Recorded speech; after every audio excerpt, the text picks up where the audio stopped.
Maaga pa lang ay abala na si Aryan sa pag-aayos ng kanyang mga gamit. Bitbit ang isang malaking backpack at isang tote bag na puno ng snack at gamit ng kanyang anak na iniwan pansamantala sa kanyang kapatid.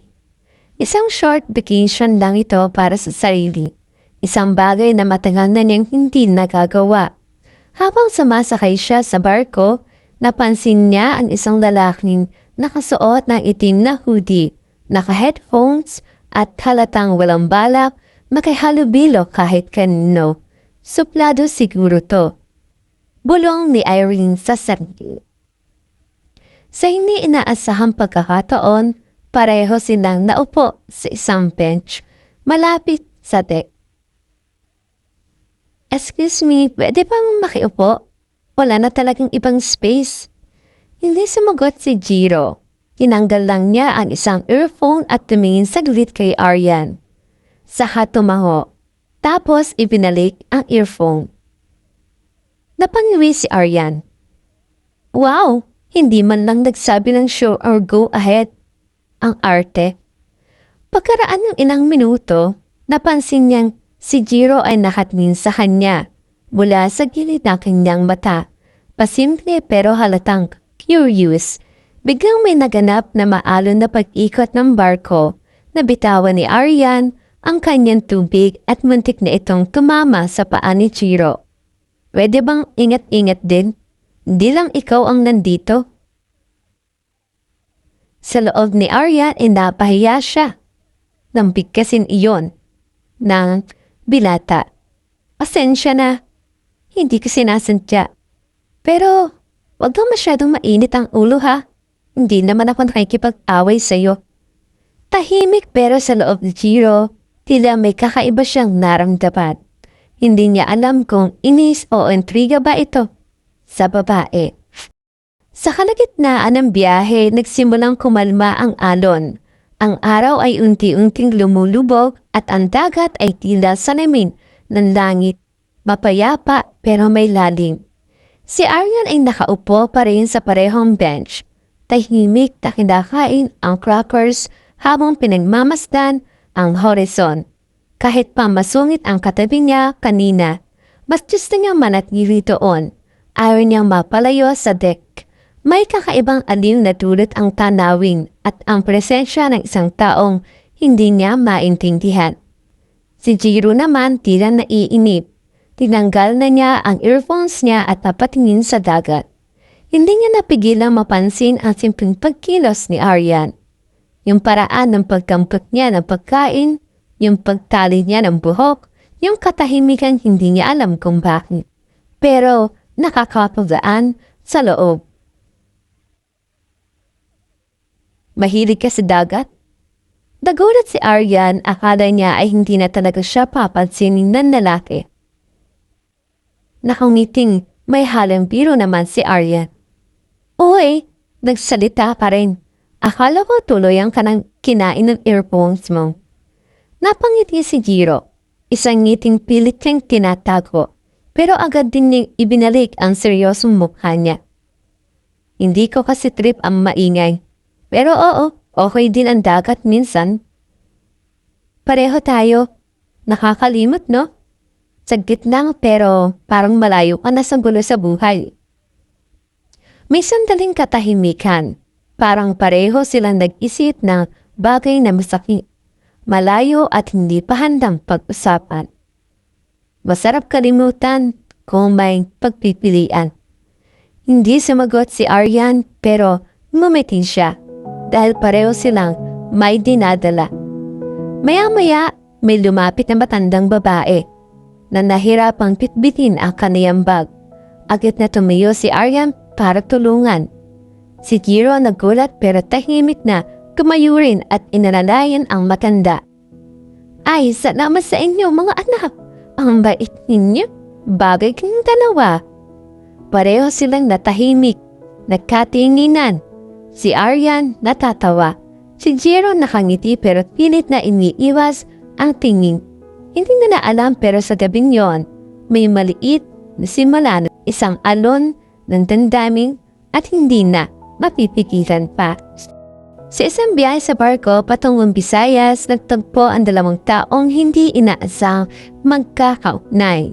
Si Aryan, isang 35 anyos na single mom na ngayon handa ng magmahal muli. At si Jiro, isang misteryosong binatang 28 anyos na tila lagi masungit at tahimik. Sa unay punong-puno ng inis at tampuhan ang kanilang pagkikita. Ngunit sa bawat alon ng dagat, unti-unting lumalambot ang puso ni Jiro at ang dating pusong pagod sa pagmamahal muling tumipo. Isang kwento ng pag-ibig na walang pinipiling edad dahil ang pusong nagmamahal ay iisa na.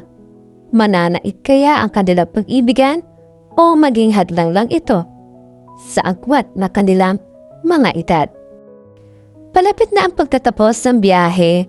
Pero ramdam ni Aryan na hindi na siya katulad noong unang araw sa barko.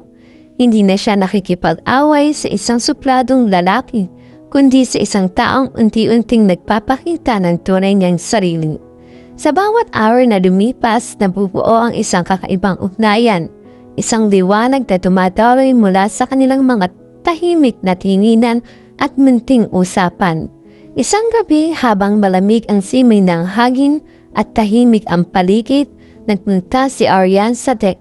Nakaupo siya sa gilid. Pinagmamasdan ang kumikislap na mga bituin sa itaas at pangmalawak na dagat na tila walang katapusan. Sa kabila ng katahimikan, naramdaman niya ang presensya ni Jiro na unti-unting lumalapit. "Pwede ba akong sumama?" Tanong ni Jiro, may bahagyang kaba sa boses. Lumati si Aryan at tumayo. "Siyempre, para hindi naman ako nag-iisa rito." Tahimik silang nagmasid sa mga bituin habang unti-unting lumalambot ang malamig na hangin sa pagitan nila. "Hindi ako sanay na buksan muli ang puso ko," mahinang sabi ni Jiro habang naatanaw sa malayo. "Ang pagiging suplado ko parang kalasat para hindi masaktan." Tingnan siya ni Aryan, puno ng pag-unawa. "Minsan ang pinakamatapang na gawin ay ang magtiwala. Alam kong mahirap pero hindi mo kailangang mag-isa sa pagharap ng problema mo." Napangiti si Jiro ng bahagya. "Siguro dahil sa'yo, sinisimulan kong ibaba ang mga pader sa buhay ko." Si Aryan ay tumango, ramdamang init na bumabalas sa puso niya. "Hindi mo kailangang matakot magmahal muli. Ang puso kahit ilang ulit masaktan, palaging handang pumangon. Hindi nila kailangang sabihin pa ang marami. Sa gitna ng malamlam na ilaw at mahinahong alon, nagsimula ang isang panibagong pag-asa sa kanilang mga puso.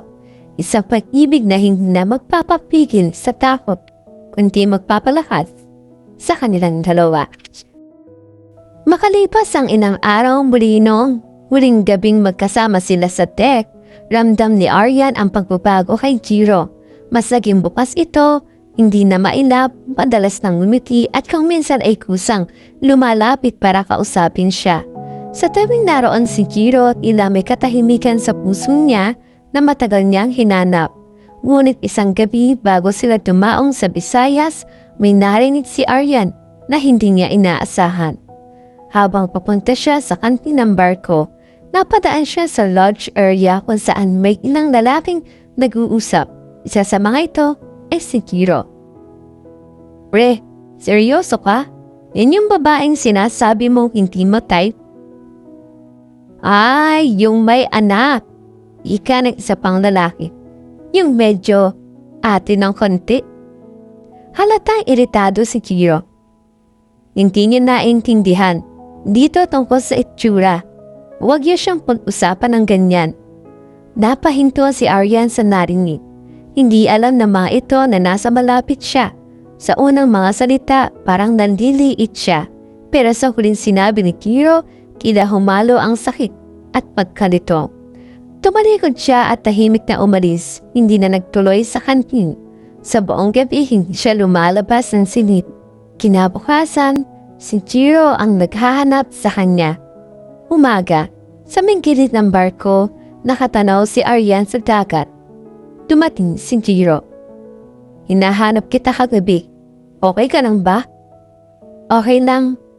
Aryan umarap sa kanya. Malamig ang boses ni Aryan. May narinig ako kagabi.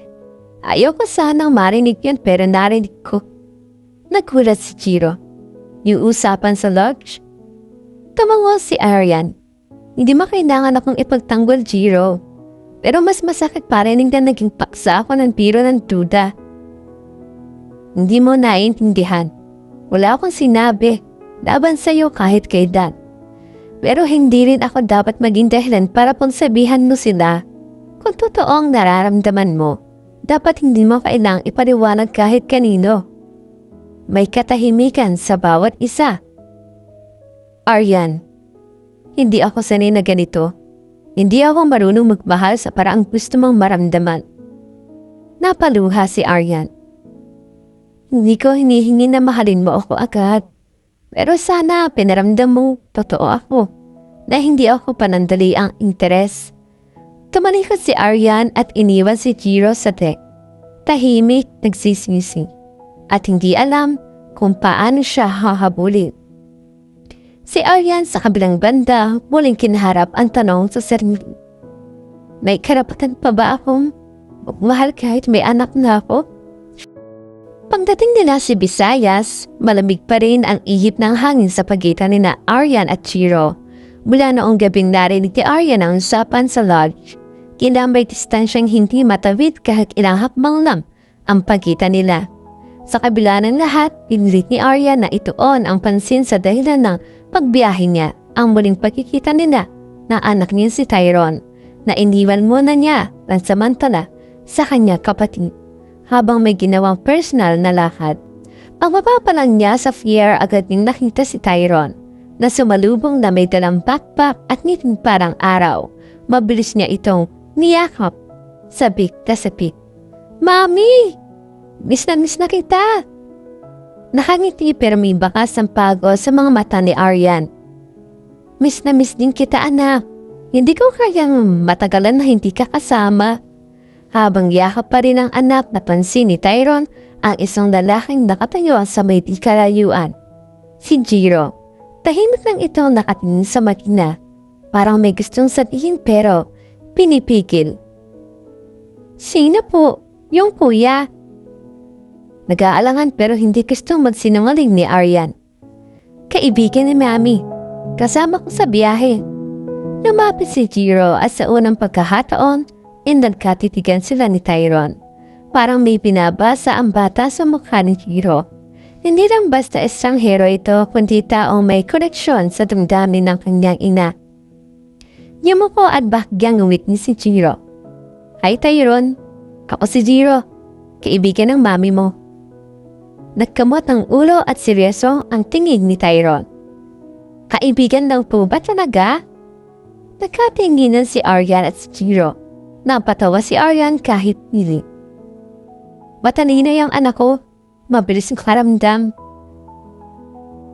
Hindi ko ipagkakaila. Mahalaga ang mami mo. At ikaw? Tahimik si Tyrone sa sagot na yun.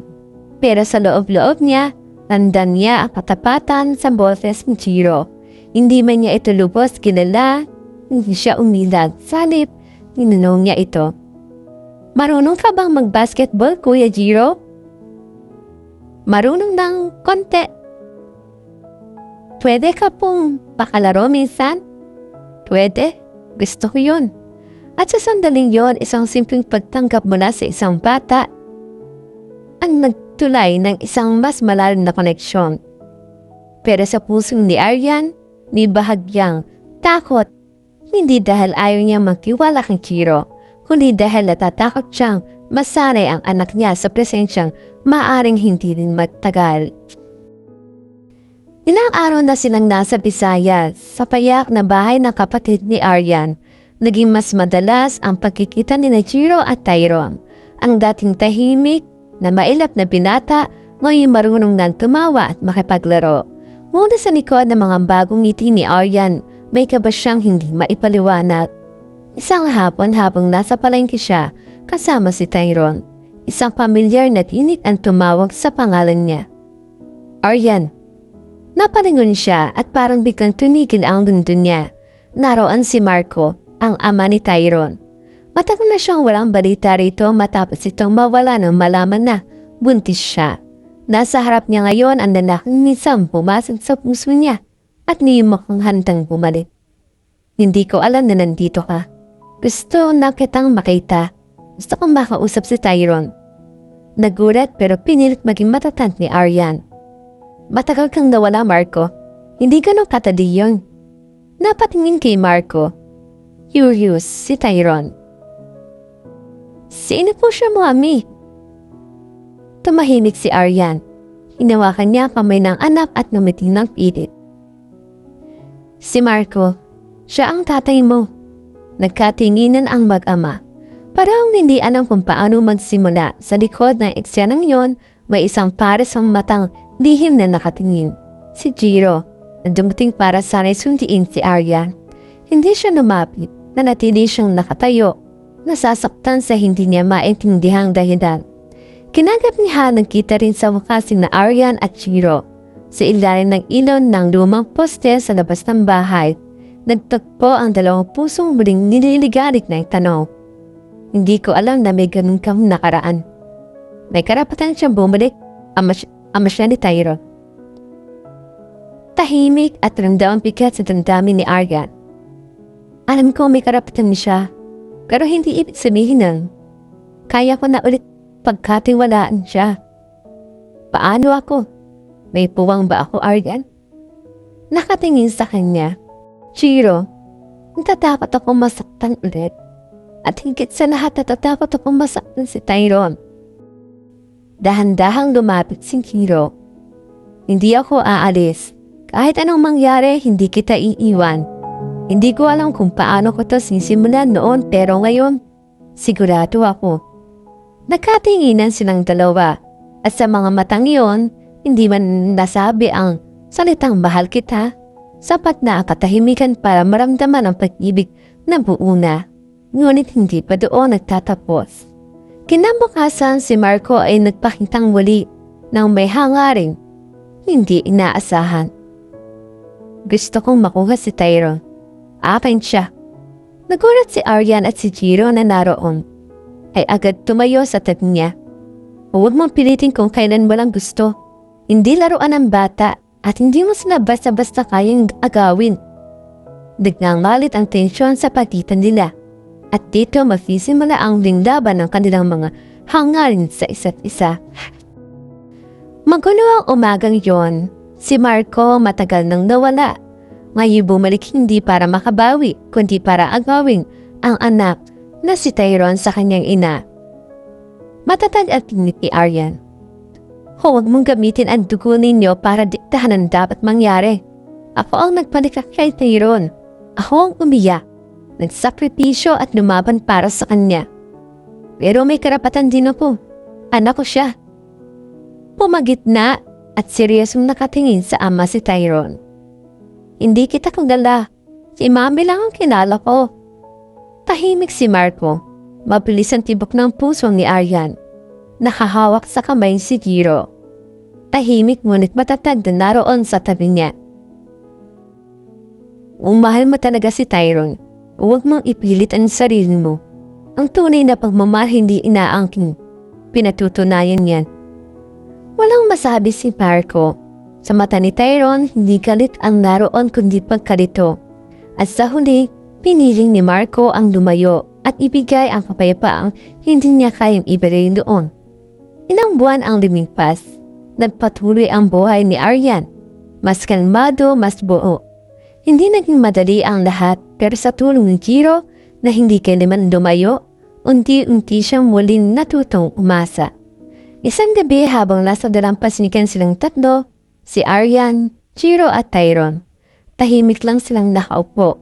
Pinagmamasdan ang alon. Nakatingin sa bituin si Tyrone.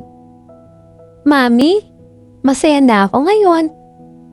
Napatingin kay Jiro si Aryan. Masaya rin si Mami. May ngiti namang ibinigay sa labi si Jiro. Hindi man ako perfecto pero bawat araw pipiliin ko kayong dalawa. Sa gabing iyon, wala nang kailang ipaliwanag sa katahimikan. Naroon ang pangako, walang iwanan. o ang salitang sinasabing pagmamahal ay kailangang ilaan sa taong alam mo mamahalin ng wagas. Wakas. Ang tunay na pagmamahal ay hindi nasusukat sa edad, sa nakaraan o sa dugo, kundi sa paninindigan, sa isang pusong marunong magmahal muli, walang salitang huli na, at sa isang inang gaya ni Aryan, ang pagmamahal ay hindi lang damdamin. Ito'y tapang, sakripisyo at muling pagtitiwala. Maraming salamat sa muli ninyong pakikinig sa Romantiko Audio Series. Naway nagustuhan nyo ang maikling kwento na ibinahagi at muling suportahan ang mga kwentong magbibigay pag-ibig, pag-asa at tiwala sa inyong lahat. Hanggang sa muli, mga karomantiko. At 29 and I find myself wondering what did happen to the last 10. I ran away with my life, fast forward, never turn back again. It's kind of funny that the more we pass time,